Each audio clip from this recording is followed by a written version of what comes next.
Maaf, duduk Ustadz. Iya. Kami ini dari Pemda Pak Ustadz, kebetulan ASN. Dalam pelaksanaan tugas pokok dan fungsi kami itu terkait dengan pengelolaan aset. Pengelolaan aset ini ada berapa yang mesti kita lakukan yang sebenarnya oleh kami mengetahui bahwa ini tidak sesuai dengan sunnah, sesuai dengan aturan agama. Tapi oleh aturan, anggaplah dia peraturan menteri atau dia peraturan pemerintah, mewajibkan kita untuk melakukan itu. Saya kasih contoh. Terkait dengan pemanfaatan barang milik daerah, itu ada sistem sewa menyewa.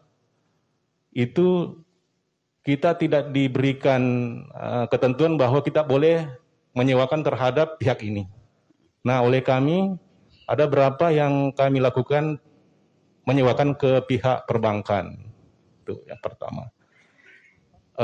Kami tahu bahwa apabila kita memberikan kemudahan terhadap sesuatu lembaga yang tidak sesuai dengan aturan agama, itu kami tahu bahwa karena kami juga mengatakan bahwa itu yang tidak boleh. Tapi di sisi lain bahwa itu kita bagaimana kita diwajibkan untuk mencari pendapatan asli daerah.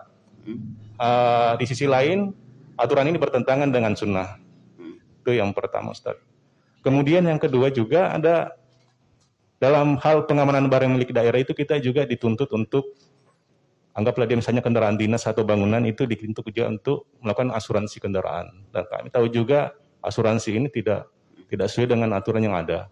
Nah, ketika berbenturan antara peraturan menteri, misalnya peraturan pemerintah itu, dengan apa yang kami pahami dalam menuntut ilmu ini, apa yang harus saya lakukan, dan sebenarnya sudah kami sampaikan ke pimpinan seperti begini, tapi aturannya sudah seperti begitu.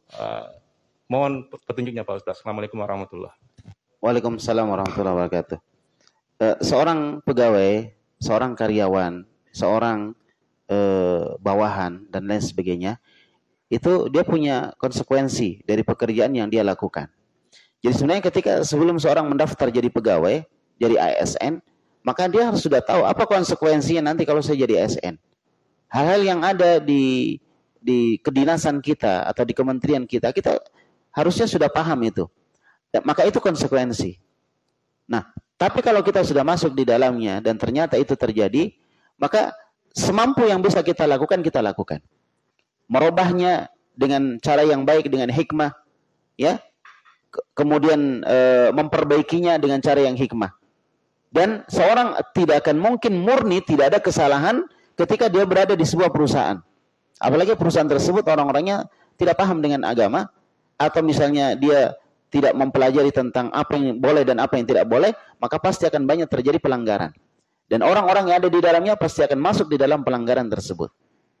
Taib. Jadi kalau misalnya kita masih bisa menghindar dari hal-hal yang melanggar, kita hindari. Tapi kalau tidak bisa menghindar dan harus dilakukan, kemudian kalau dihindari mudaratnya lebih besar bagi kita, bagi dakwah, bagi keluarga kita, dan bagi semuanya, maka tentunya kita melakukannya karena terpaksa. Kita melakukannya karena terpaksa, dan kita tahu ini kekeliruan, dan kita bertaubat kepada Allah Subhanahu wa Ta'ala. Namun kita ada usaha untuk memperbaiki itu. Seperti yang sudah dilakukan tadi, menjelaskan kepada pimpinan, menerangkan kepada pimpinan, maka itu sudah salah satu usaha bahwa kita sebenarnya tidak ridho dengan apa yang ada, tapi karena ini adalah sebuah kewajiban yang tidak bisa dihindari, maka dia lakukan karena dia terpaksa. Ad-darurat tubihul mahdzurat. Perkara yang darurat itu membolehkan sesuatu yang asalnya tidak boleh. Yang asalnya tidak boleh. Apalagi tadi menimbulkan mudarat yang lebih besar. Maka dia masuk ke dalam mudarat, tapi mudaratnya lebih kecil.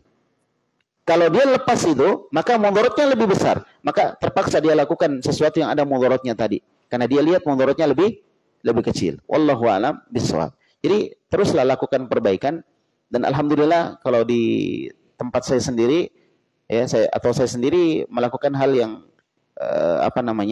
ada semacam bimbingan mental di beberapa kantor-kantor, di beberapa instansi, dan kita terus menggalakkan agar supaya kaum muslimin terutama memahami agamanya, mengerti hal yang boleh dan tidak boleh, dan alhamdulillah di beberapa kantor itu ada perubahan sedikit demi sedikit. Seperti itulah. Karena ada hal-hal peraturan yang insya Allah bisa bisa diatur dan diberikan kelonggaran untuk sebagian tempat itu untuk melakukan hal yang berbeda dengan aturan yang sudah ada.